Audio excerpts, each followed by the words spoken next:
The signature of China. Since my first visit to China in 1983, so much has happened with that country. I gave you a quick summary of their remarkable population management, and that has been recorded and maintained throughout numerous dynasties over the centuries. Their population has traditionally amounted to 25% of the entire world's population. Today, they are second as most populated country in the world at 1.48 billion members, following in India. Recent years have been a dramatic drop in fertility rate. For years, national directives have emphasized smaller families. Productivity goals have boosted the GDP to the extent of maximizing contributors that include both men and women. Thus, family size has shrunk. The workforce of China was a dramatic contributor to the building of the Great Wall of China, which spans several thousand miles. The Great Wall was named a UNESCO historical landmark in 1987.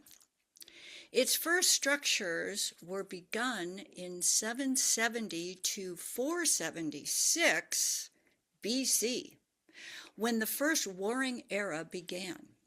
The second era of warring included 475 to 220 BC, putting the wall at almost 3,000 years old. The wall served as a hallmark of defense, cultural pride, folklore, and economic trade as part of the Silk Road. Its engineering feat incorporates over 13,000 miles, even though the country is only around 3,500 east to west, spanning from the Bohai Sea in the east to the Gobi Desert in the west. It stands 16 to 26 feet in height, 3 to 5 times the height of an adult. Now, of course, the Asians in many cases are only 5'6" perhaps. They tend to be a little bit shorter, but the wall is still gigantically huge. Over the years, the workforce included soldiers, recruited peasants, convicted criminals, prisoners of war, and even residents as part of communal obligation to the state.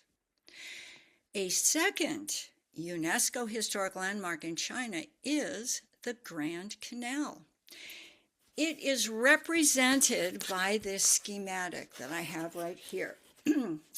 I couldn't really provide you all the super details, but up here in the northern area is where Beijing is located, and the canal has gradually grown into this green line here, uniting numerous cities that naturally inhabit the country of China, and over the years have provided an interesting resource of not only transportation ability, as it spans 1,100 miles from north at the Beijing down to Xizang province in the south. It actually was built in the beginning of the 7th century BC onwards. The initial portions of the canal were connections between major existing rivers, including the Yellow River and the Haitong. Its historic construction spans over 2,500 years. Over 5 million people were involved in its construction, not to mention the thousands that virtually perished in the process of dealing with all the waterways and land restorations that needed to be implemented. Today, over 47,000 full-time employees manage the transport regulations and fees required to maintain this transport system.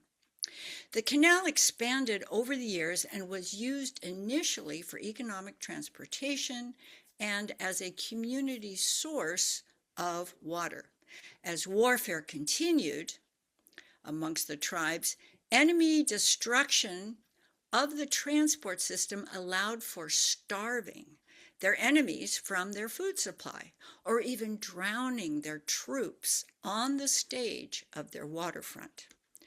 The southern Suzhou section is noted for its celebrated gardens.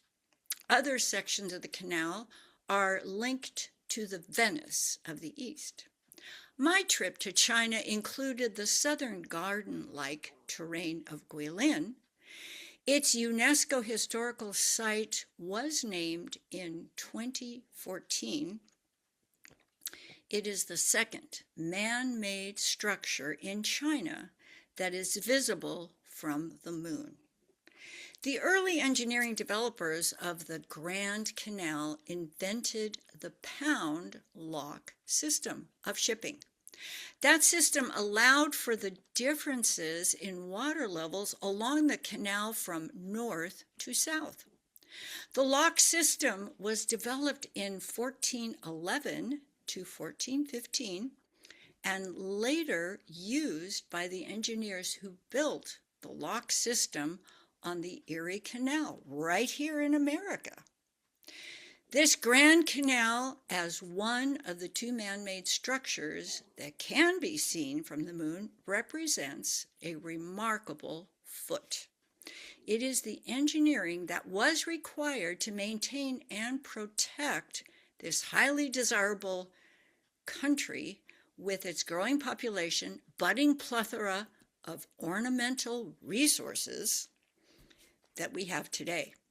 The signature of China has influenced numerous other countries, including the concept of space travel and colonization of the moon and Mars. The first known concept and use of rockets emerged in the 9th century of China, first powered by gunpowder and fired as fire arrows. Those ideas were used in 1232 in the battle against the Mongols. These explosive trajectories resulted in the basic principles of thrust and now serve as the historical foundation of our evolving space travel and exploration.